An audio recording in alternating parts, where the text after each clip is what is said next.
E ele já começa falando aqui, meus irmãos, nesse capítulo, de algo que talvez, não sei se você está passando, ou com certeza já passou,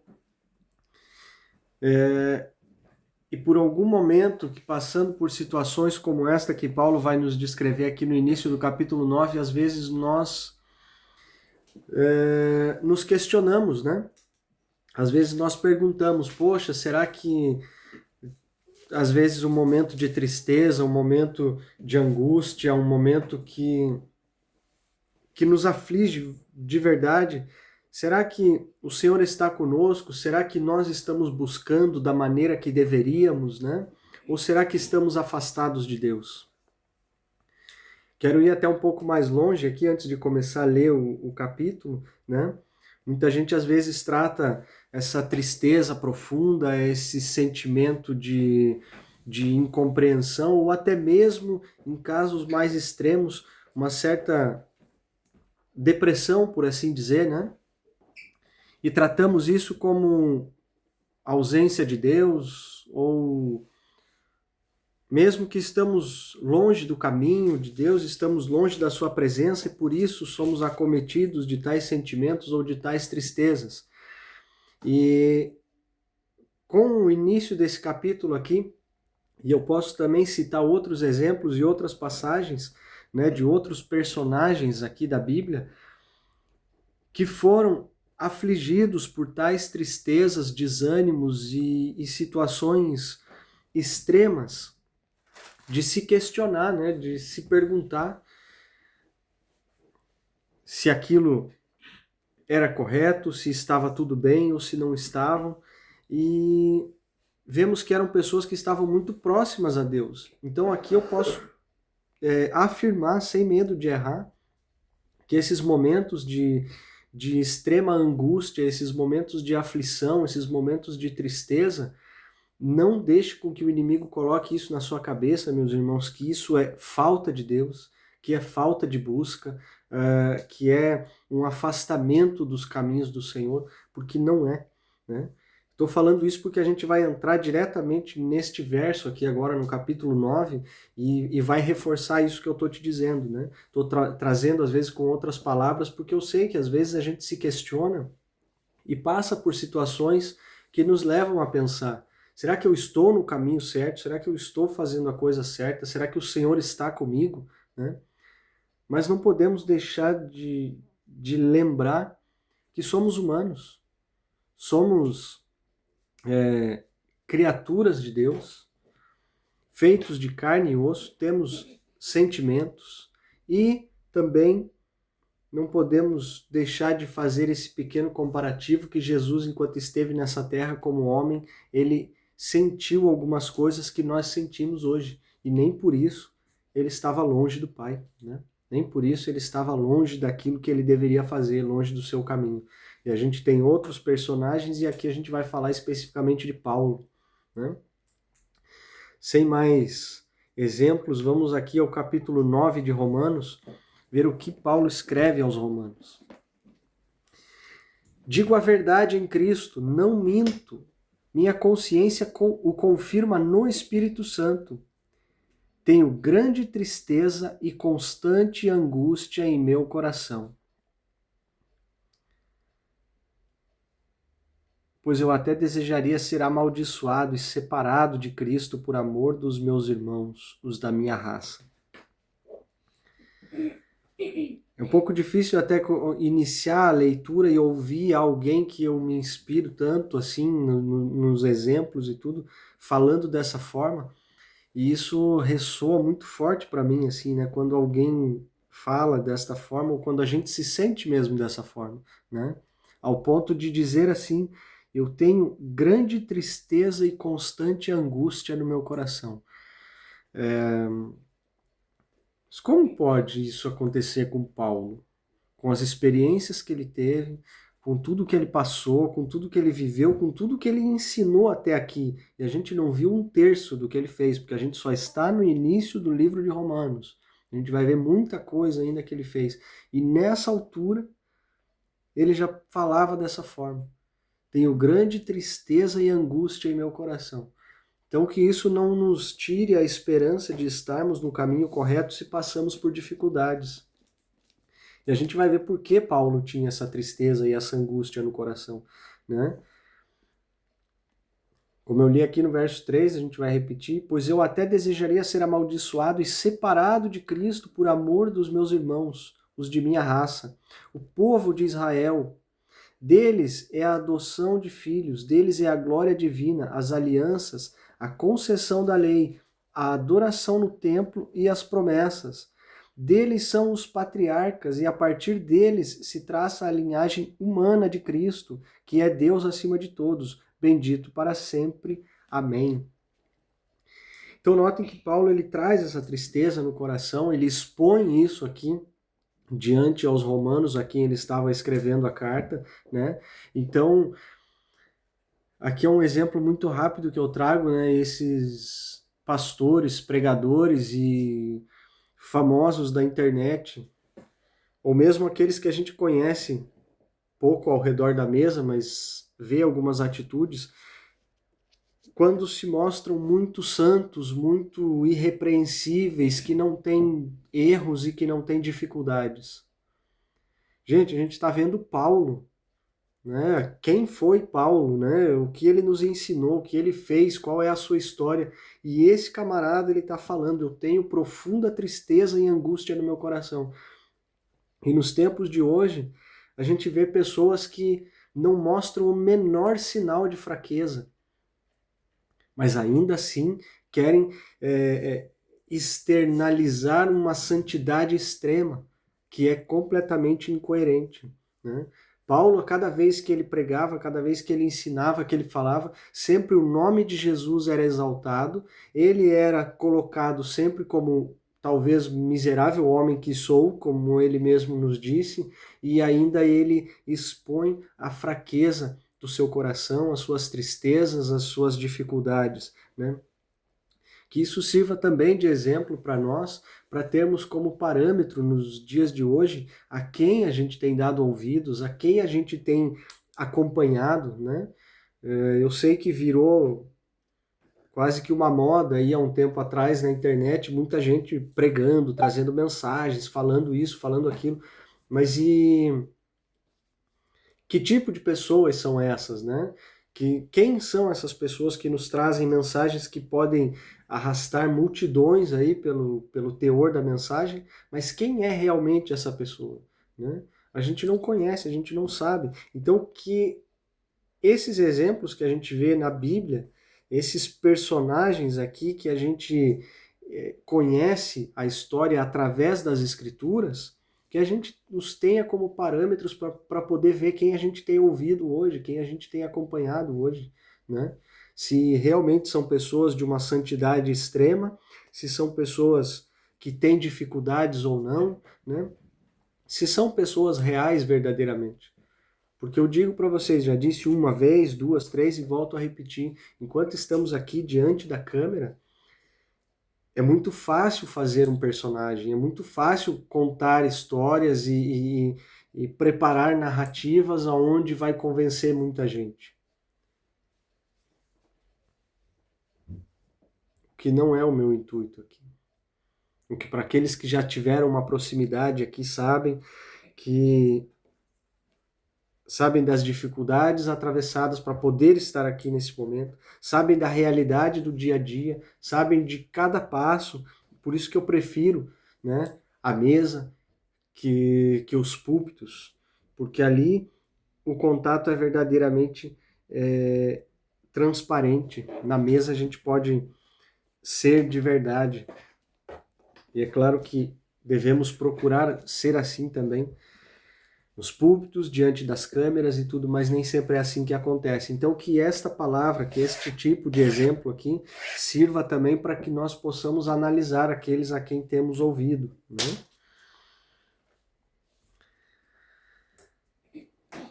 Então Paulo, ele expõe essa tristeza profunda pelos seus, pelos da sua raça, pelos seus irmãos, como ele diz aqui, porque porque ele falava do povo de Israel, o povo que era verdadeiramente da sua origem, da onde ele também era. E através disso aqui, através dessa tristeza, ele expõe o quê? Que ele mesmo poderia desejar estar longe de Cristo pelos seus, tamanho amor que ele tinha pelos seus. Então a gente vê também da onde vem essa tristeza, essa angústia e essa aflição de Paulo, que era pelos da sua linhagem, pelos da sua terra, né?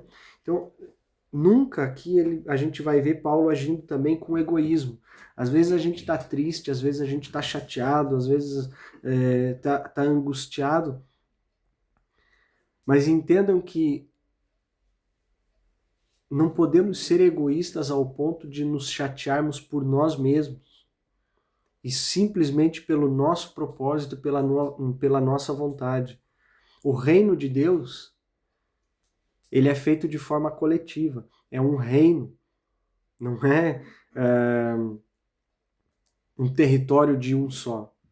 O reino de Deus é feito pelo seu povo. Ele lidera, ele é o rei de todo este reino, né, por assim dizer, para ser mais claro, mas se não houver um povo, não há reino.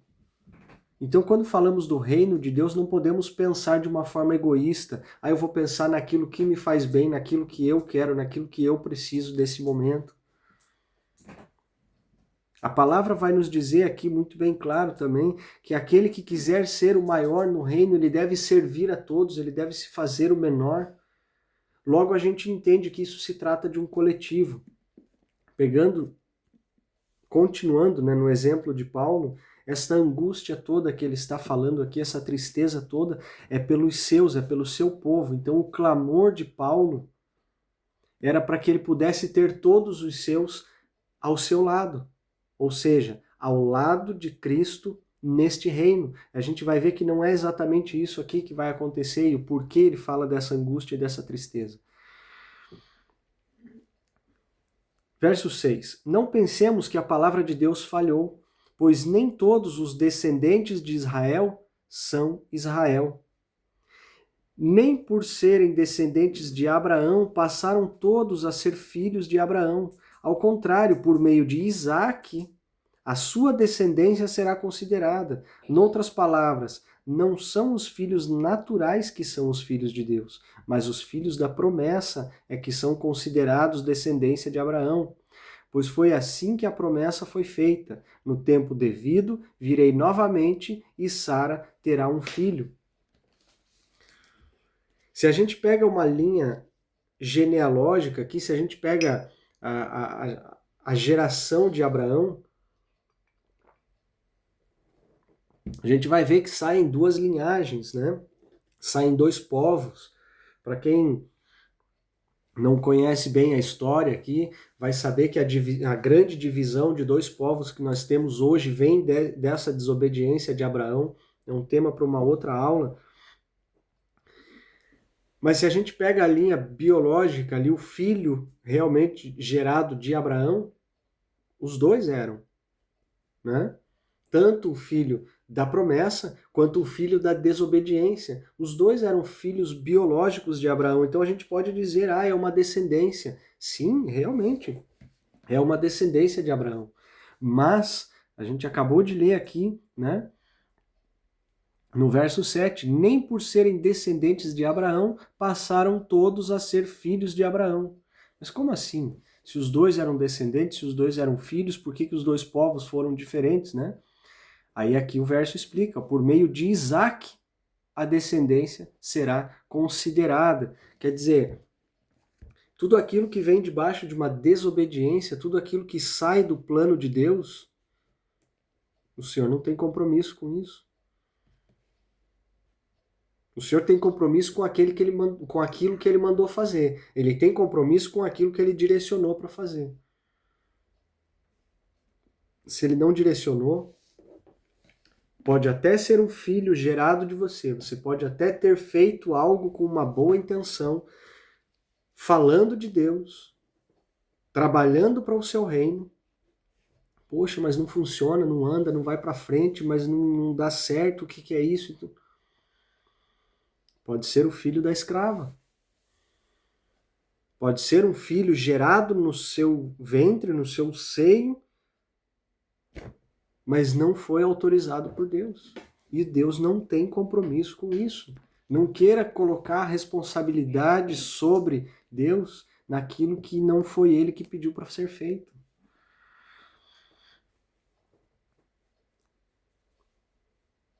Pois foi assim que a promessa foi feita. No tempo devido virei novamente e Sara terá um filho. Não quero estender aqui esse contexto, mas é difícil, né? A gente às vezes entender a promessa de Deus que vem lá com 99 anos dizendo assim, agora você vai ter um filho, espera aí que agora vai funcionar. Pô, você teve a vida inteira aí, depois que está no fim da vida, está velho, não tem mais condições, vem uma promessa. Se Deus prometeu, ele é fiel para cumprir. A gente não pode atropelar esse processo, avançar ou inverter isso e esperar que no final vai dar certo, né? Verso 10. E esse não foi o único caso. Também os filhos de Rebeca tiveram o mesmo pai, nosso pai Isaque. Todavia, antes que os gêmeos nascessem ou fizessem qualquer outra coisa boa ou má, a fim de que o propósito de Deus conforme a eleição permanecesse, não por obras, mas por aquele que chama. Foi dito a ela: o mais velho servirá ao mais novo, como está escrito: amei Jacó, mas rejeitei Esaú. E então o que diremos? Acaso Deus é injusto? De maneira nenhuma, pois ele diz a Moisés: terei misericórdia de quem eu quiser ter misericórdia, e terei compaixão de quem eu quiser ter compaixão. Isso, se alguém quiser conferir depois e tudo, esse trecho aqui, como a gente sempre faz uma ligação de um texto com o outro, de um período com o outro, esse texto dito a Moisés está registrado lá em Êxodo 33, 19. Tá? Então, lá atrás já foi falado isso, e aqui só vem se cumprindo esta palavra. Amém? Portanto, isso não depende do desejo ou do esforço humano, mas da misericórdia de Deus. Pois a Escritura diz ao faraó: eu o levantei exatamente com este propósito, mostrar em você o meu poder, e para que o meu nome seja proclamado em toda a terra. Portanto, Deus tem misericórdia de quem Ele quer e endurece a quem Ele quer. Então, meus irmãos, não se espantem com um posicionamento e com um comentário aqui que eu vou fazer, que cabe a esse momento. Mas a gente bem sabe que a vontade do Senhor é que todos se arrependam e que ninguém se perca, né? Para que todos possam ser salvos. Só que essa é a vontade do Senhor, porque Ele não gostaria, obviamente, que ninguém se perdesse, mas entendendo este contexto, entendendo que Deus ele ama quem ele tem misericórdia de quem ele quer, ele tem compaixão de quem ele quer, ele mesmo endurece o coração daquele que ele quer para mostrar o seu poder. Irmãos, nos tempos de hoje, eu tenho a tendência a crer, e não acredito estar errado neste ponto, de que existem povos inteiros, nações talvez inteiras, que elas estão destinadas à perdição, elas estão destinadas a não serem salvas. Porque se não houvessem nações e povos de um grande número para sustentarem aqueles que virão contrários ao Senhor, para darem suporte a um anticristo que será revelado em breve, se não houvessem esses, como se levantariam o anticristo? Como se levantariam aqueles que são contrários e que perseguem hoje os nossos irmãos cristãos, filhos de Deus?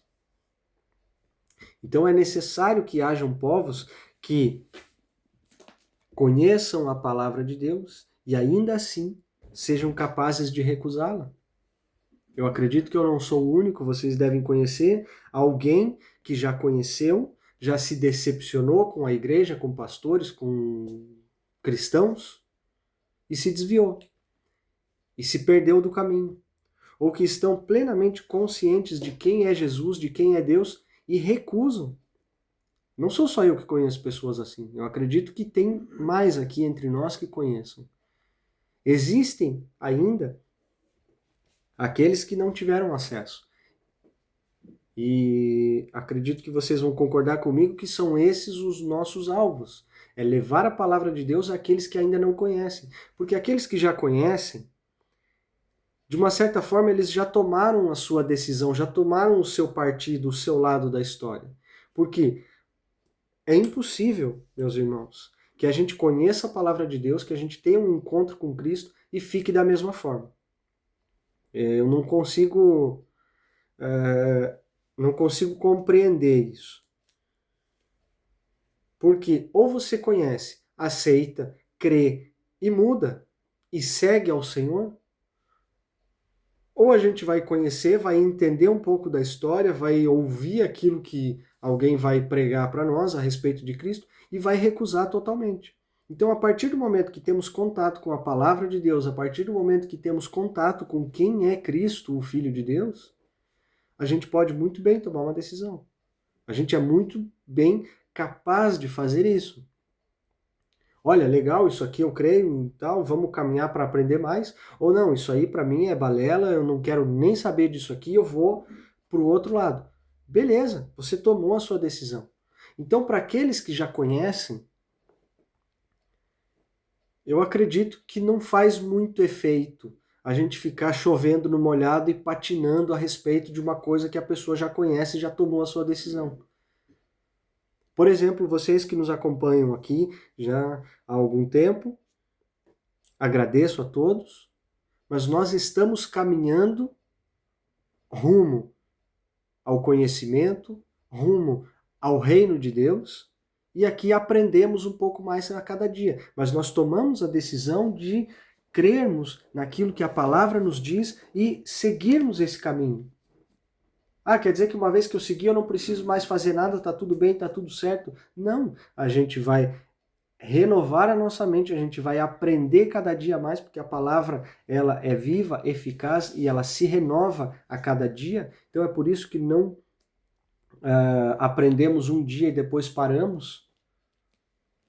Por isso que estamos em constante aprendizado e isso se chama relacionamento com o Senhor.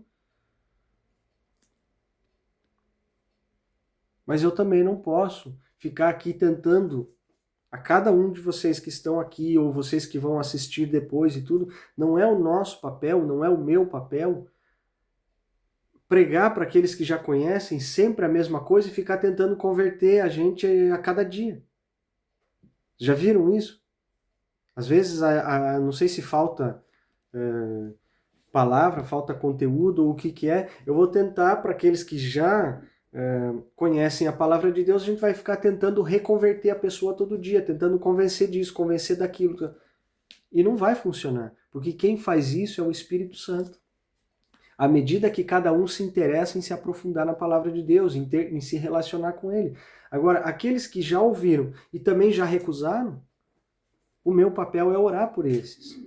Eu não posso ficar todo dia ali batendo na porta dele, olha, você tem que se converter, olha, você tem que isso, você tem que isso, aquilo. Que por experiência própria, meus irmãos, eu conheci desta forma o Evangelho. Inclusive, se você não teve a oportunidade ainda de ler o livro que foi lançado há 2 semanas, eu falo exatamente a respeito disso, de uma parte do livro de como o Evangelho me foi apresentado. Então, se eu já tinha tomado a decisão de não querer ouvir, quanto mais as pessoas tentavam me convencer que eu precisava do Evangelho, mais eu me afastava, mais eu ficava com... raiva não é a palavra, mas mais eu recusava estar próximo a essas pessoas. Então o nosso alvo é justamente aqueles que ainda não conhecem. E é por isso que nós nos relacionamos com o Senhor, nos aprofundamos na sua palavra para aprender puramente o Evangelho e poder transmitir àqueles que não conhecem. Não é a gente vir aqui a cada segunda-feira e ficar tentando se reconverter. Porque a gente sabe qual é a verdade, a gente sabe do nosso erro, A gente sabe da nossa tristeza, da nossa angústia, do nosso pecado e o que a gente tem que mudar. Então o nosso papel aqui é crescermos juntos, não é ficar um puxando a orelha do outro falando assim, olha, tá errado, olha, vem por aqui, olha, vem por ali. Não, porque é a palavra que vai nos convencer disso. Amém? Eu fugi completamente do contexto, né? Vamos voltar para o texto que é melhor.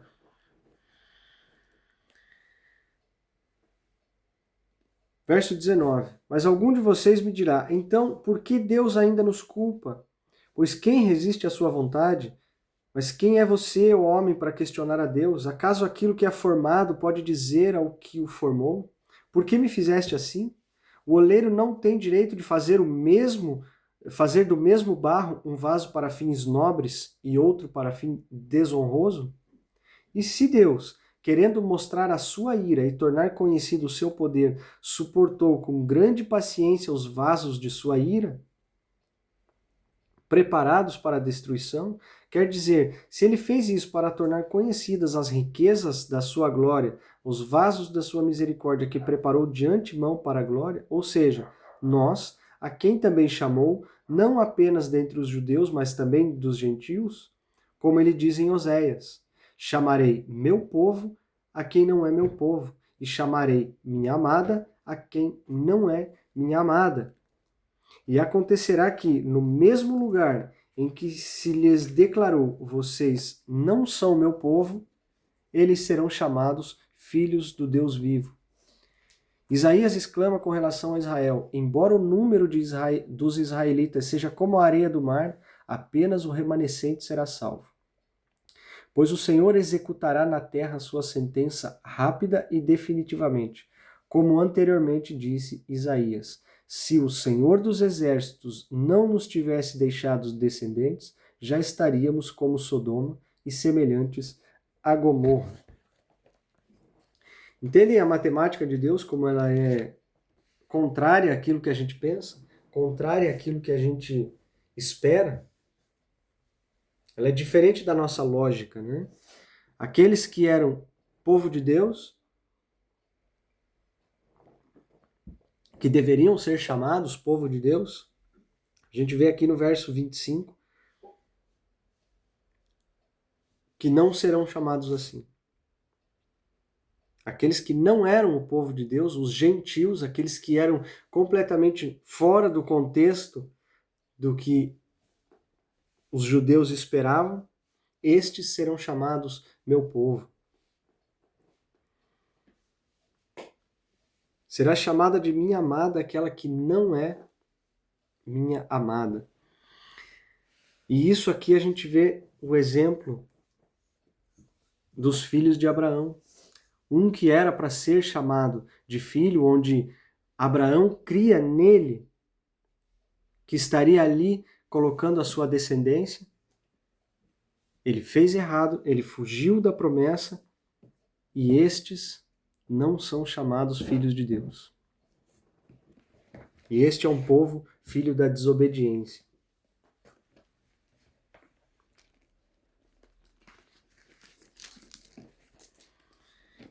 Verso 30, para a gente finalizar esse capítulo. Que diremos então?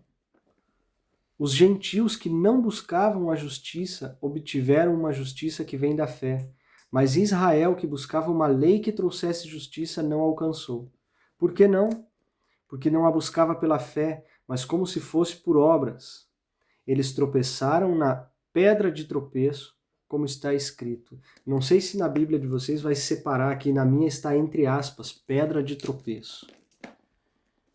A gente vai falar um pouquinho a respeito disso. Verso 33, como está escrito, eis que ponho em Sião uma pedra de tropeço e uma rocha que faz cair, e aquele que nela confia jamais será envergonhado. Isaías 8,14 vai falar a respeito disso. Sabemos que boa parte do livro de Isaías ele apontava diretamente para Jesus. É um dos livros onde a gente mais pode se embasar ali para que o Antigo Testamento aponte para quem era Jesus. Então aqui a gente vê que, como dizia Isaías, Eis que ponho em Sião uma pedra de tropeço e uma rocha que faz cair. Só que logo em seguida a gente vê aqui que o verso vai dizer assim: e aquele que nela confia jamais será envergonhado. Mas é uma pedra de tropeço que faz cair, mas se eu confiar na pedra que me faz cair, eu nunca vou ser envergonhado. Que pedra é essa? Que negócio é esse que é colocado aqui para que traga uma barreira no caminho, por assim dizer? Porque quando a gente está andando e a gente tropeça em algum lugar, quer dizer, opa, eu tenho que prestar atenção no caminho que eu estou andando, né? E a gente só olha o lado ruim da história. Tropecei na pedra, bati o pé, machuquei, mas a gente não se dá conta de que, pelo atraso daquela pedra, a gente pode ser livrado de algo pior que estava por vir na frente. E se eu confio na pedra que me faz cair, eu jamais serei envergonhado. Aqui o texto está se referindo, não vou trazer também referências e exemplos e tudo para não confundir muito a cabeça de vocês, mas esta pedra de tropeço que o texto se refere aqui é literalmente Jesus. Poxa, mas está chamando Jesus de pedra de tropeço? Não, não sou eu, é a palavra que está dizendo isso. A pedra foi colocada em Sião para que aqueles que estavam caminhando em determinada lei, para aqueles que estavam naquele caminho pensando que a lei era tudo que eles precisavam, a lei era tudo aquilo que eles deveriam cumprir para fazer a vontade de Deus, vem Jesus e se coloca, né, como uma pedra no meio do caminho para que eles viessem e tropeçassem nessa pedra, para que eles caíssem, parassem o caminho e analisassem aonde eles estavam indo somente diante da lei, que não era essa propriamente dita a vontade de Deus, não havendo a fé, né, que vem aqui após Jesus, que é esta pedra, que não seremos envergonhados se confiarmos nesta pedra. Quer dizer, se confiarmos nele, se confiarmos nos seus ensinamentos, não seremos envergonhados. Então esta é a pedra que o texto se refere aqui e vai falar um pouco mais a respeito disso. Eu convido vocês a ler não somente o capítulo 9 e 10 que a gente vai ver aqui, mas um pouquinho do livro de Isaías também. Tá? Ele vai falar muito a respeito disso aqui, principalmente a partir do capítulo 8, onde está este contexto. Certo? E aqui a gente finaliza o capítulo 9, eu quero passar para o verso 10, para o capítulo 10, que vai complementar um pouco isso que eu estava falando aqui. Capítulo 10, verso 1. Irmãos, o desejo do meu coração e a minha oração a Deus pelos israelitas é que eles sejam salvos. Posso testemunhar que eles têm zelo por Deus, mas o seu zelo não se baseia no conhecimento. Porquanto, ignorando a justiça que vem de Deus e procurando estabelecer a sua própria justiça, não se submetem à justiça de Deus. Porque o fim da lei é Cristo para a justificação de todo aquele que crê. Fim da lei, não literalmente assim, acabou-se aqui a lei, não se fala mais nisso, agora vem somente a graça através de Cristo Jesus.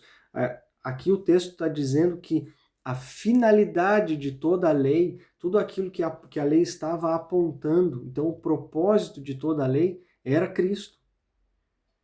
Não é literalmente aqui, Cristo veio, acabou, terminou aqui, esquece-se a lei, não se fala mais disso, agora vive-se somente a graça de Deus.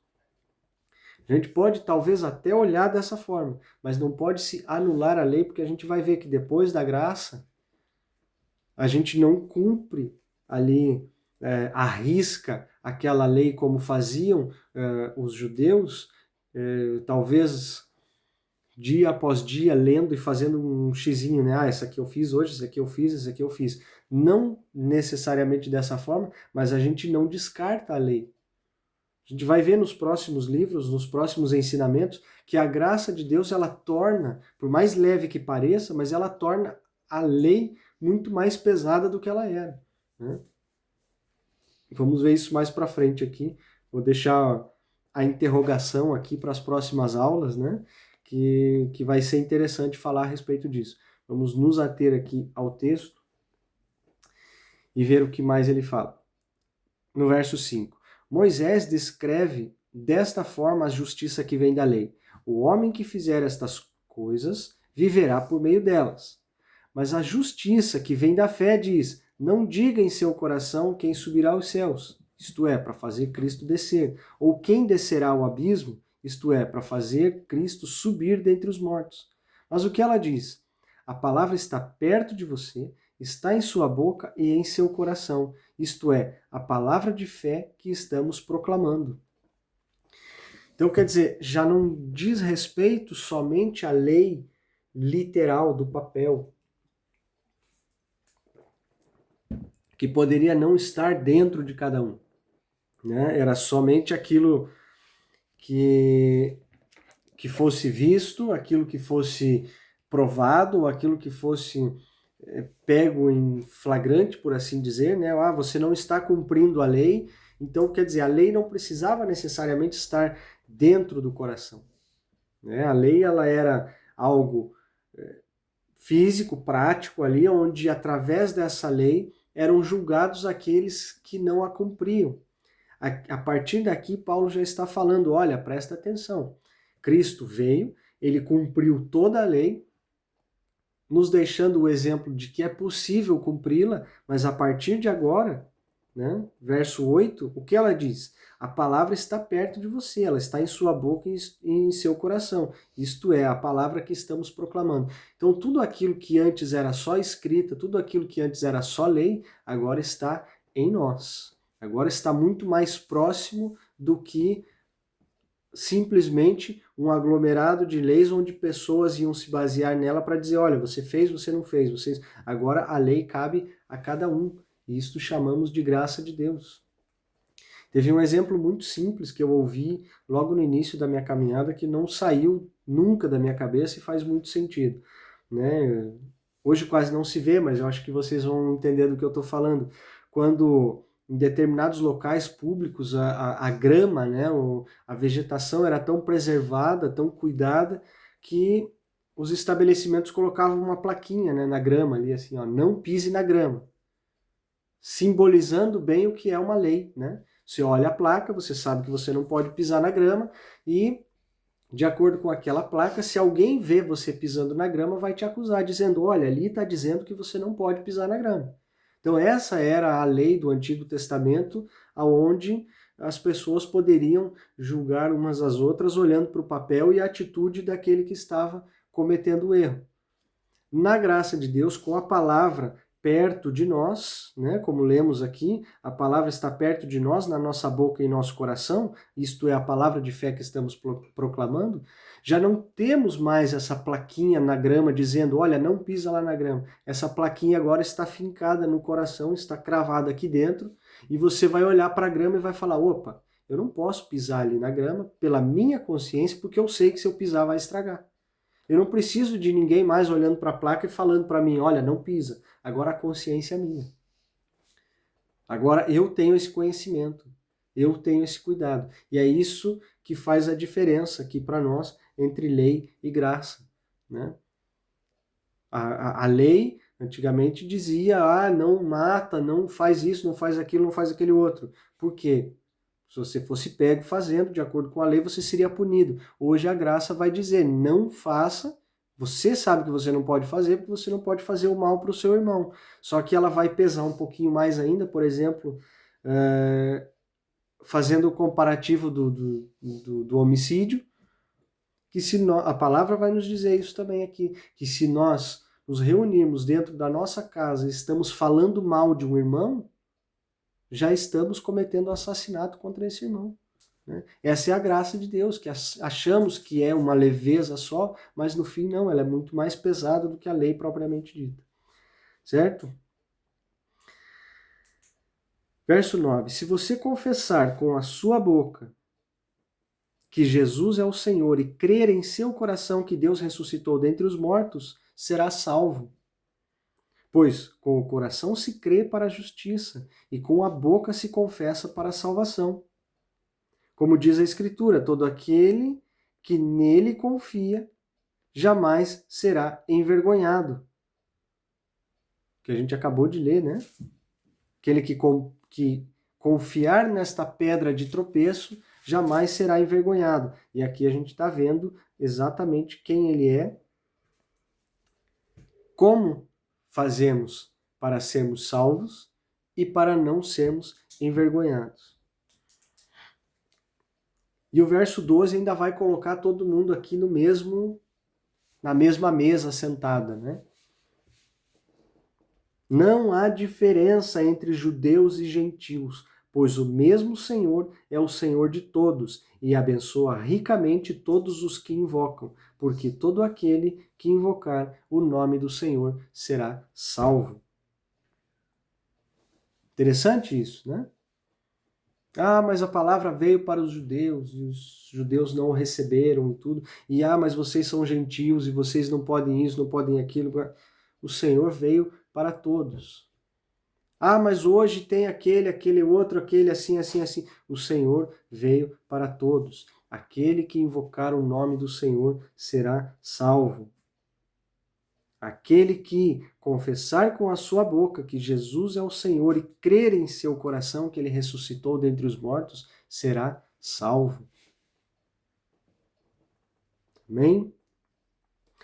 Aí, aqui no verso 14, tem algo um pouquinho mais interessante também. Tudo bem. E aqueles que nunca ouviram, e aqueles que não conhecem, e aqueles que não sabem o que fazer? Né?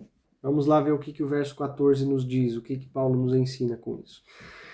Como, pois, invocarão aquele em quem não creram?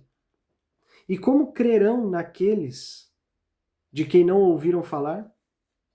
E como ouvirão se não houver quem pregue? E como pregarão se não forem enviados? Como está escrito, como são belos os pés dos que anunciam as boas novas. No entanto, nem todos os israelitas aceitaram as boas novas, pois Isaías diz: Senhor, quem creu em nossa mensagem? Consequentemente, a fé vem por se ouvir a mensagem, e a mensagem é ouvida mediante a palavra de Cristo. Mas eu pergunto, eles não ouviram? Claro que sim. A sua voz ressoou por toda a terra e as suas palavras até os confins do mundo. Novamente pergunto, será que Israel não entendeu? Em primeiro lugar, Moisés disse: Farei que tenham ciúmes de quem não é meu povo. Eu os provocarei a ira por meio de um povo sem entendimento. E Isaías diz ousadamente: Fui achado por aqueles que não me procuravam. Revelei-me àqueles que não perguntavam por mim. Mas a respeito de Israel, ele diz: O tempo todo estendi as mãos a um povo desobediente e rebelde. Interessante isso, não? O Senhor vem para o seu povo, o Senhor se apresenta para o seu povo, estende as mãos, ama este povo e é um povo desobediente e rebelde. Este povo que era já o povo chamado povo de Deus. O povo ao qual o Senhor veio para eles. E muitos desses, na hora da crucificação, eram os que estavam lá gritando, crucificam. E muitos dos outros que não estavam no contexto, chamados gentios, que não eram o povo da promessa, simplesmente creram. Só que para que crescem, precisava que alguém fosse falar. Precisava que alguém fosse enviado, assim como Jesus enviou os 12 aos 4 cantos da terra a pregar o evangelho. Houveram aqueles que entenderam, que creram e continuaram fazendo. Assim como foi Paulo, assim como foram tantos outros, e até chegar nos dias de hoje, onde aqui estou fazendo a mesma coisa e tenho certeza que muitos outros por aí afora estão fazendo também, procurando prezar por essa verdade e a palavra de Deus. Procurando levar esse testemunho, procurando levar esse ensinamento e o verdadeiro evangelho de Cristo para aqueles que ainda não tiveram a oportunidade de conhecer. seja porque não tiveram contato com a palavra, seja porque cresceram em lares que recusam esta palavra, seja porque cresceram em civilizações que procuram outros deuses, outras formas de religião, mas sabemos que o Senhor é um só, a criação é uma e o seu reino é um e não há outro caminho para chegar até lá. A gente pode tentar dar voltas e voltas e voltas, mas a verdade é uma, o nosso Senhor Salvador é somente um. E desde o início da história, desde Abraão, como falamos anteriormente, temos dois povos que se originaram. Temos um povo que saiu de uma desobediência e que hoje luta com todas as suas forças para exterminar da face da terra o povo de Deus. Perseguem os cristãos até hoje com mais intensidade a cada dia, porque foram filhos de uma desobediência e hoje declaradamente são contrários à descendência da promessa de Abraão, o que deu a linhagem de Cristo, nosso Senhor e Salvador. Então, ouvem falar de toda essa história. Não vou citar aqui o povo, talvez vocês conheçam, quem não conhece, outra hora a gente conversa a respeito disso, mas por uma desobediência, entendem que são filhos de um mesmo pai, de um pai biológico. Conhecem a mesma história, até um determinado ponto da história contam os mesmos fatos, entendem a mesma coisa, mas quando chega na pedra de tropeço, quando chega no divisor de águas, quando fala-se o nome de Jesus, a história muda de figura, porque não aceitam de forma alguma. Então, é mais uma posição aqui onde podemos tomar, é mais uma linha onde podemos nos basear para dizer que existem povos que estão predestinados a não ser salvos, à perdição, porque já escolheram o seu lado. Eu odeio esse povo, eu recuso esse povo, eu menosprezo esse povo de forma alguma, porque somos todos criaturas do mesmo Senhor. Basta que coloquemos em prática o verso 9 de Romanos, capítulo 10. Se você confessar com a sua boca que Jesus é o Senhor e crer em seu coração que Deus o ressuscitou dentre os mortos, será salvo. É simples. A história não nos deixa enganar. O Espírito Santo nos testifica a verdade. Mas sabemos que existem povos que recusam veementemente essa afirmação. E o nosso papel é o quê? Se o Senhor, que veio para o seu povo, que o recusou, ele fala assim, o tempo todo estendia as mãos a um povo desobediente e rebelde, porque nós, em um determinado momento, a gente vai recolher a mão desse povo e vai falar, deixa isso para lá. A gente pode não convencer esse povo a nada, mas a gente não pode desistir de pedir ao Senhor que tenha misericórdia. Por quê? Lemos aqui no capítulo 9. O Senhor terá misericórdia de quem Ele quiser ter misericórdia. O Senhor terá compaixão de quem Ele quiser ter compaixão. E não cabe a nós dizer que esse é bom, esse é ruim, aquele é bom ou aquele não vale nada. Quem decide isso é o Senhor. E o nosso papel é sermos suporte uns para os outros e ensinarmos e amarmos uns aos outros, assim como a palavra nos orienta. Amém? Muito obrigado mais uma vez por todos que aqui estão. Muito obrigado Amém. Pela vida e pela presença de cada um aqui conosco. E eu abro agora para comentários, perguntas, pedidos de oração e aqui a gente avança junto.